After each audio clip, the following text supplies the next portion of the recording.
Tervist! Enne seda mind varem kunagi tõsiselt ei kottinud, millega tegelevad teised inimesed, sest tegelikult see oleneb sinu maitsest.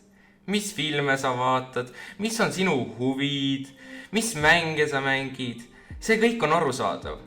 Aga see on lihtsalt putsis. Ma ei mõtle päris otseselt seda mängu. Mäng on muidu hea. Näiteks kui võtta YouTube'i kanalina seda, sa alustad väikese kanalina. Aina kasvad suuremaks, röstid endast väiksemaid ja mõtled, et oled ülilahe ja sured ära nagu viimane taun. Probleem on selles, et YouTube'is on kanaleid seotud selle mänguga. Kanaleid Let's Play'ga ja montaažidega Agarius.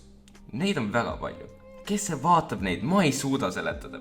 Ma võin seletada Let's Play'sid ja montaaže teistel mängudel, nagu näiteks CSGO. Seal võib olla huvitavaid naljakaid momente, nagu näiteks. Mõtlen mida mitte seda küll. Pane Pärnusse ära joon täis sõpradega, täitsa veel. Aga vaadata, kuidas suured ringid söövad väiksemaid 1080p kvaliteet. Kes see vaatab? Nad teevad isegi montaaže. Vaata seda, mis asi see on. Ta paneb muusikat ja spetsefekti midagi. Miks? Mille jaoks?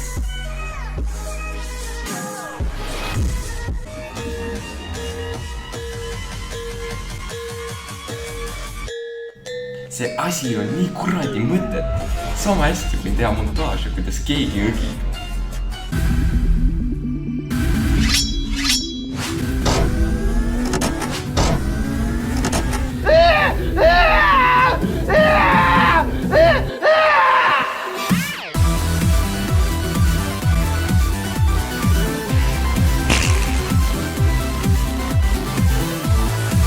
Holy shit! First blood. Рота, Дэнди, сейчас будет стендап, плюшка! Дэнди, дабл килл!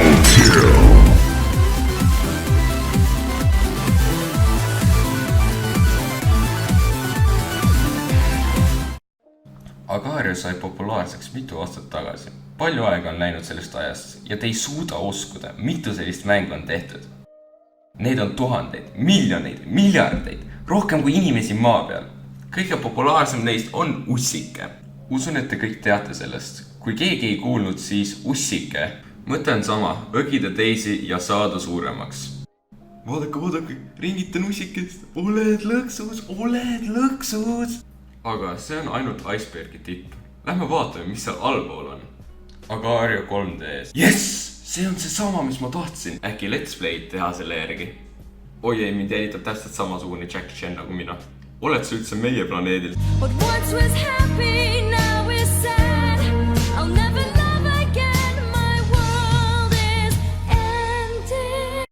Mis te arvate, mis on järgmine? Muidugi Ussike 3Ds. Nüüd tuunidega. Vot alustame väikse ussikesena ja kohe otsime vähe suuremat tauni. Lähme talle ja kohe triistime talle sisse. Kui kaugel on jõudnud brauseri mängud. On isegi Minecraft ülevalt vaatega. Muide, mitte ainult üks. Mulle isegi meeldib seda mängida. Samuti sain isegi aru sellest. Sellest tunnen ma end veel hullemini. Sest ma tean, et need mängud on täielikudele autistidele mõeldud. Aga siin on nali selles, et peaaegu igas iOS mängus puudub donatimine. Nad teevad mänge autistidele ja samuti ei saavuta sellest sittagi. See on lihtsalt uus taunide level. Muidu mäng ise on Minecraft, kus sa saad leveleid, leiad asju, saad võimeid, igatahes täielik pask. Ma ei näe mitte ühtegi adekvaatset põhjust seda mängida. Kui just sind ei sunnita relvaga seda mängida. Ei, mitte see relv, vaid see relv. Kui te saate aru, mida ma mõtlen. Nii, lugupeetud vaatajad, kui siia saame palju laike, siis... Ja su ema mind maha laikidest. Nimelt, kui siia saame palju laike, siis ma teen video, kus ma mängin tasuta mänge, mis Steamis leidub. Samuti, ärge unustage mind suubida ja kindlasti lisada kommenti. Näeme uues videos. Ciao. Yo, I ain't here for the money, I ain't here for